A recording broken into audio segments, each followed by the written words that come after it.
I still remember the look on Daniel Cross's face the morning he stepped in front of my truck, like he was the sheriff of the entire county. He folded his arms, smiled at me the way people smile when they think they've already won, then pointed toward the entrance road leading to my house and said, "Turn around.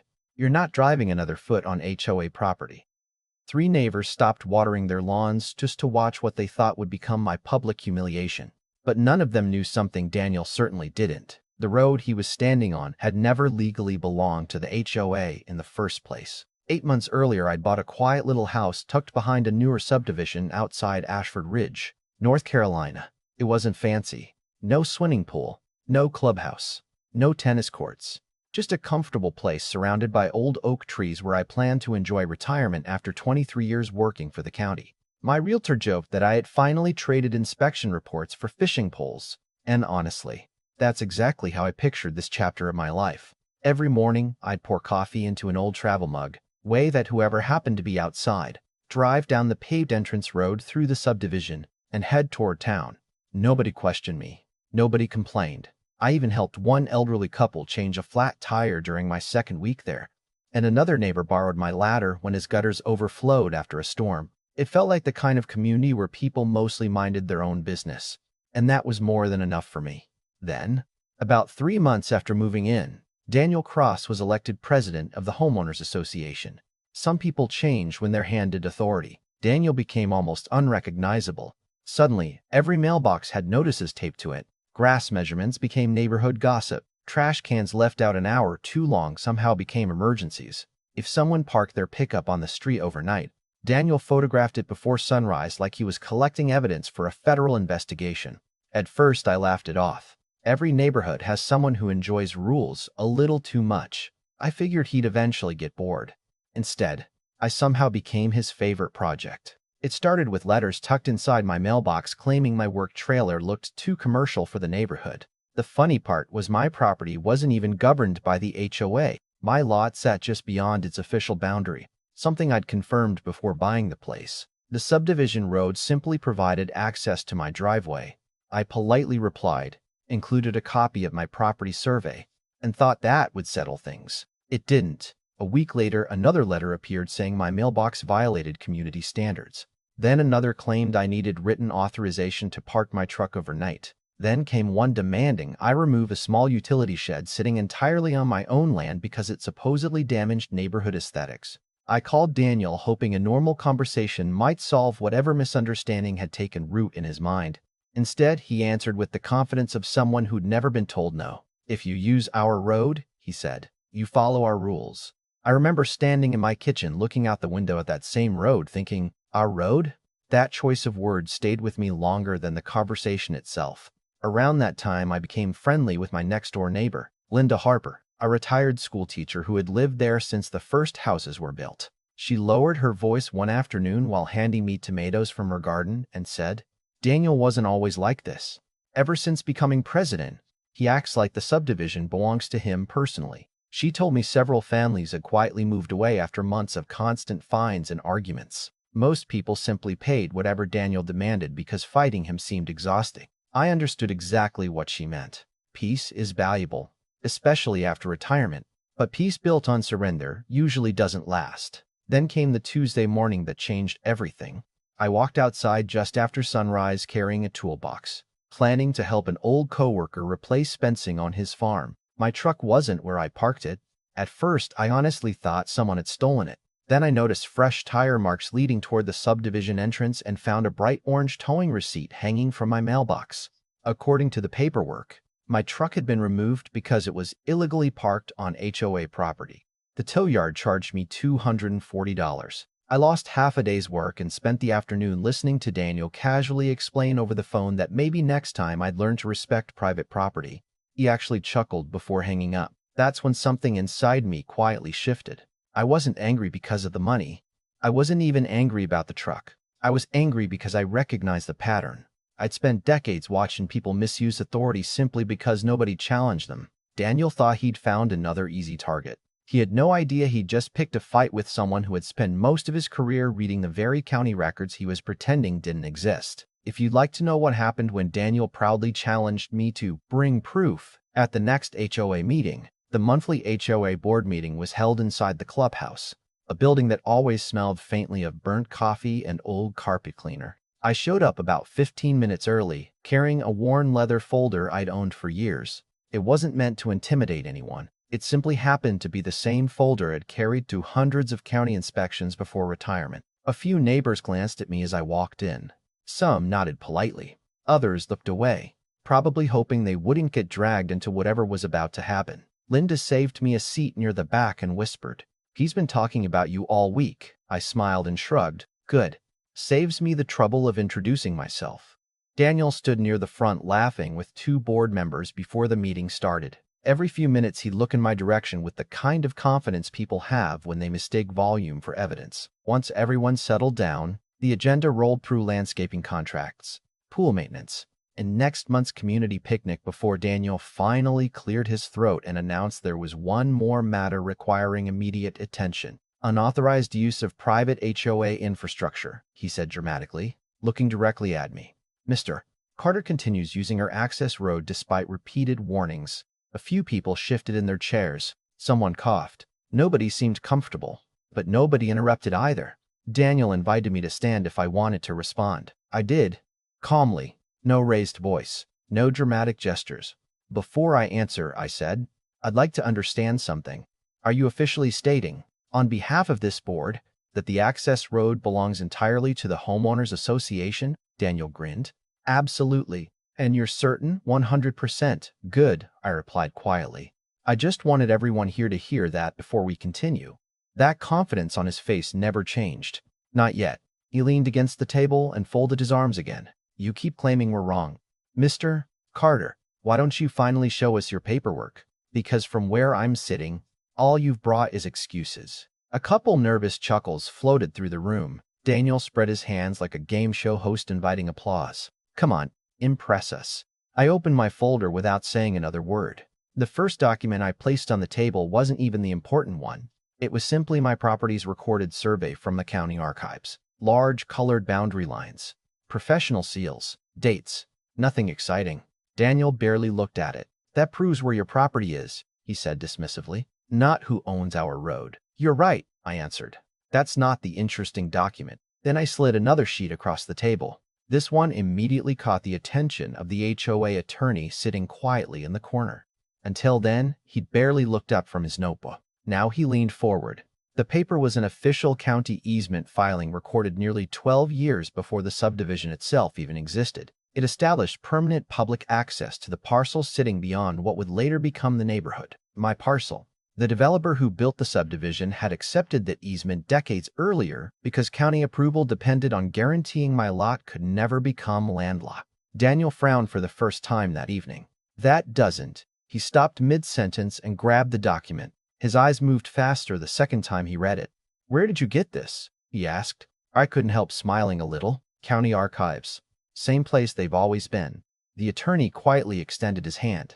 May I? Daniel reluctantly passed him the paperwork. The room grew strangely silent. Even the air conditioning seemed louder than before. The attorney read every page carefully without speaking. Meanwhile, Daniel recovered enough confidence to shake his head. Even if that's real, the HOA has maintained that road for years. Maintenance doesn't transfer ownership, I replied. Neither does confidence. A few people smiled at that. Linda actually covered her mouth to hide a laugh. Daniel ignored them. You're interpreting legal documents. Actually, I said, reaching into the folder one last time. I spent most of my adult life doing exactly that. I placed my old county identification and current inspector's license on the table. They weren't flashy, just laminated credentials inside worn holders. But the effect was immediate. The attorney looked from the badge to my face, then back to the easement. You worked for the county inspection office? He asked. 23 years, I answered. Mostly subdivision approvals, easements, road access disputes, and property compliance. You could almost hear the room exhale. Daniel looked like someone had quietly pulled the floor out from under him. You never told anyone that, he muttered. You never asked, I replied. Besides, I didn't think my resume mattered. The documents speak for themselves.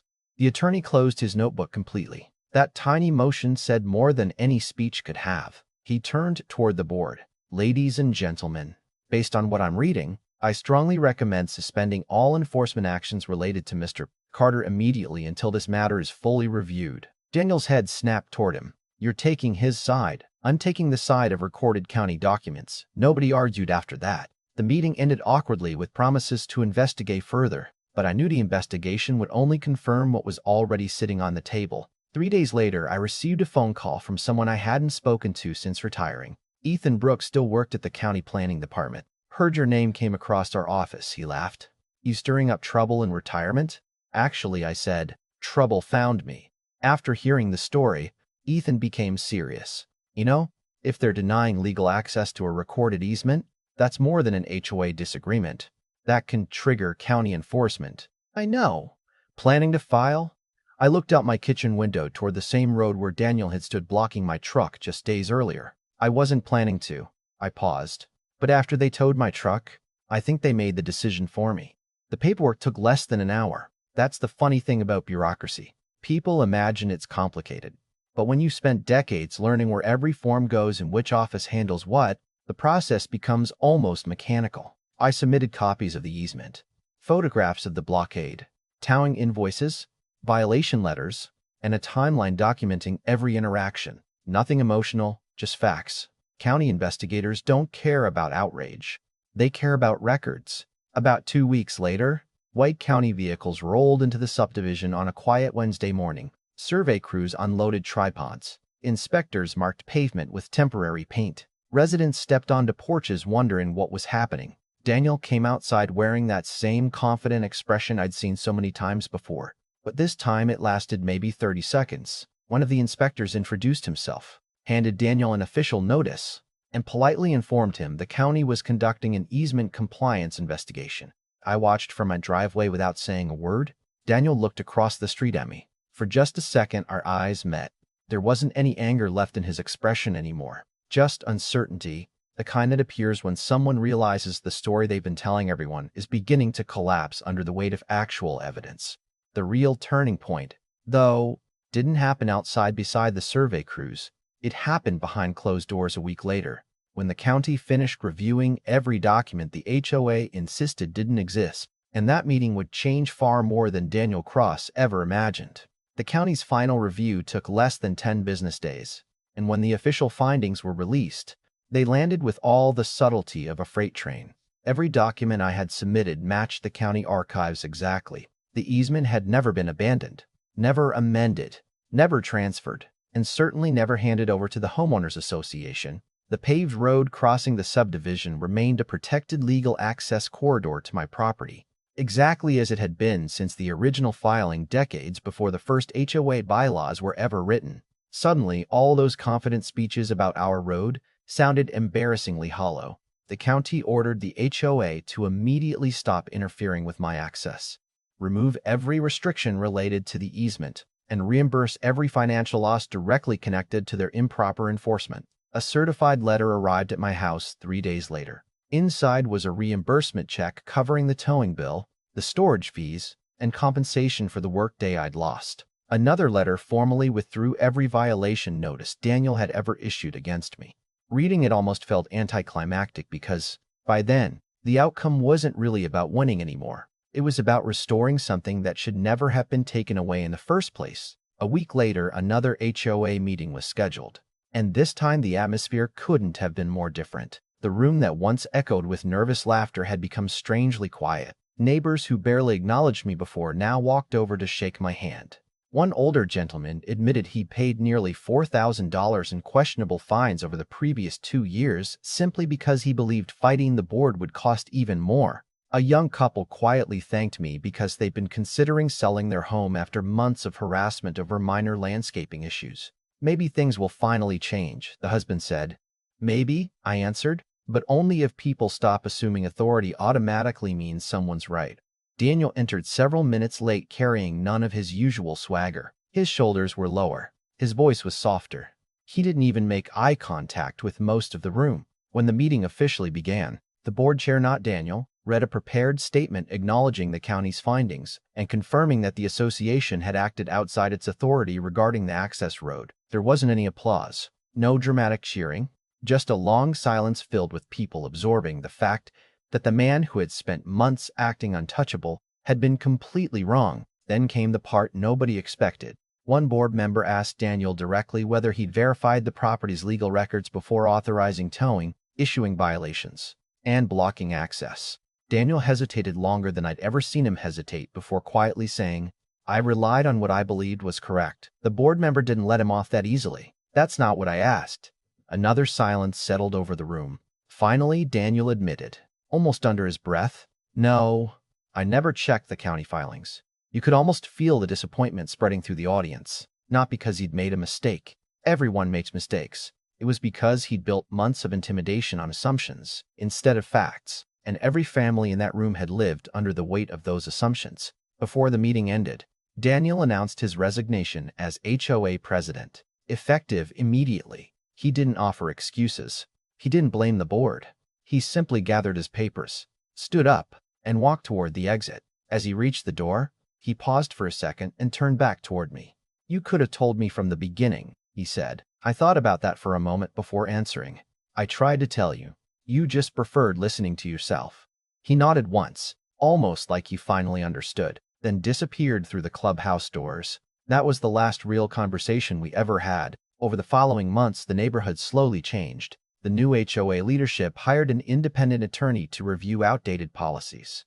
Several enforcement procedures were rewritten. Residents were encouraged to ask questions instead of simply accepting notices at face value. Even the atmosphere felt different. Kids played outside more often. Neighbors stayed in driveways talking after dinner, instead of rushing indoors whenever another violation letter appeared on a mailbox. Linda joked that the subdivision finally sounded like a neighborhood instead of a courtroom. Every now and then, someone still asks whether I enjoyed proving Daniel wrong. The truth usually surprises them.